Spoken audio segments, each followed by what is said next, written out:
আজকে আলোচনা সভায় উপস্থিত আছেন ঢাকা জেলা উত্তর ছাত্র দলের সংগ্রামী সভাপতি, বারবার কারা নির্যাতিত ছাত্র নেতা মোহাম্মদ তমিজউদ্দিন ভাই। উপস্থিত আছেন বিপ্লবী সাধারণ সম্পাদক মোহাম্মদ মাহফুজ ইকবাল ভাই। উপস্থিত আছেন রাজপথের অপ্রতিরোধ্য শক্তি আমাদের ঢাকা জেলা উত্তর ছাত্র দলের সংগ্রামী সাংগঠনিক সম্পাদক মঞ্জুর রহমান সৌরভ ভাই সহ উপস্থিত নেতৃবৃন্দ, আসসালামু আলাইকুম। শহীদ প্রেসিডেন্ট জিয়াউর রহমান 7ই নভেম্বর, ঐতিহাসিক 7ই নভেম্বরের মাধ্যমে বাংলাদেশের রাষ্ট্র ক্ষমতা অধিষ্ঠিত হয়েছিলেন। এই দেশের সিপাহী এবং জনতা মিলে তাকে রাষ্ট্র ক্ষমতা অধিষ্ঠিত করেছিলেন।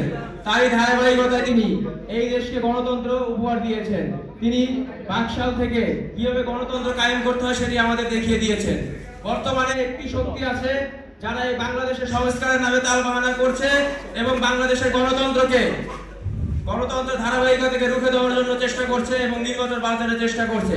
তাদের স্পষ্টভাবে বলে দিতে চাই, জুলাই যে আন্দোলন হয়েছিল, এই জুলাই আন্দোলন তার বাপের একক সম্পত্তি না। এই জুলাই আন্দোলনে বাংলাদেশ প্রতিটি দলের, প্রতিটি জনগণের, প্রতিটি খেটে খাওয়া মানুষের, প্রতিটি শ্রমিক জনগণের সবার এই জুলাই কোনো ব্যক্তির একক সম্পত্তি না, জুলাই কোনো দলের একক সম্পত্তি নয়। আমরা বিগত দিনে দেখেছি 71-এর চেতনা বিক্রি করে একটি দল এই দেশে রাজনীতি করে গিয়েছে। 71-এর চেতনার মতো জুলাইয়ের চেতনা বিক্রি করে এই বাংলাদেশের মাটিতে আর কোনো দল রাজনীতি করতে পারবে না ইনশাআল্লাহ। সংগ্রামী সাথী ও বন্ধুগণ, বিগত দিনে গতকালকে আমার ফেসবুকে চমৎকার একটি কমেন্ট এসেছে, জুলাই নাকি শুধু এনসিপির সম্পত্তি। আমি বলতে চাই, 17ই জুলাই আপনারা কোথায় ছিলেন ভাই? যেদিন আমরা জাহাঙ্গীরনগর আপনাদের পাশে ছিলাম, আপনাদের তো আমরা পাইনি। আপনাদের সেদিন যুদ্ধরত আমরা করেছি। আপনারা এমপি ক্যান্ডিডেট হতে চান, ভালো কথা, মন্ত্রী হন, ভালো কথা, কিন্তু আমাদের নিয়ে সমালোচনা করার আগে একটু ভেবে চিন্তে সমালোচনা করবেন, কাদের নিয়ে আপনারা সমালোচনা করছেন। আমরা যদি সেদিন না থাকতাম সেখানে, আপনাদের খুঁজে পাওয়া যেত না, আপনাদের রক্তের বন্যা বয়ে যেত সেই জাহাঙ্গীরনগরের মেন গেটের সামনে, ব্যারিকেডের সামনে।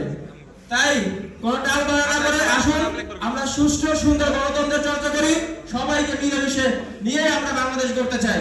আর দেশনায়ক তারেক রহমান একটা কথা বলেছেন আমাদের সবাইকে, ষড়যন্ত্র হয়নি শেষ, সজাগ থাকতে হবে আমাদের সবাইকে। তাই আমরা কোনো ষড়যন্ত্র পাতিব না, কোনো উস্কানিতে পাতিব না। ইনশাআল্লাহ আগামীতে আমরাই সরকারে যাব এবং রাষ্ট্র ক্ষমতা অধিষ্ঠিত হব। বাংলাদেশ জাতীয়তাবাদী ছাত্র দল জিন্দাবাদ, দেশ নেত্রী বেগম খালেদা জিয়া জিন্দাবাদ, দেশনায়ক জনাব তারেক রহমান জিন্দাবাদ, তারুণ্যের অহংকার দেশনায়ক জনাব তারেক রহমান জিন্দাবাদ, সামরাশিলা গণমানুষের তার একটা দেওয়া মোহাম্মদ সালাউদ্দিন বাবু জিন্দাবাদ।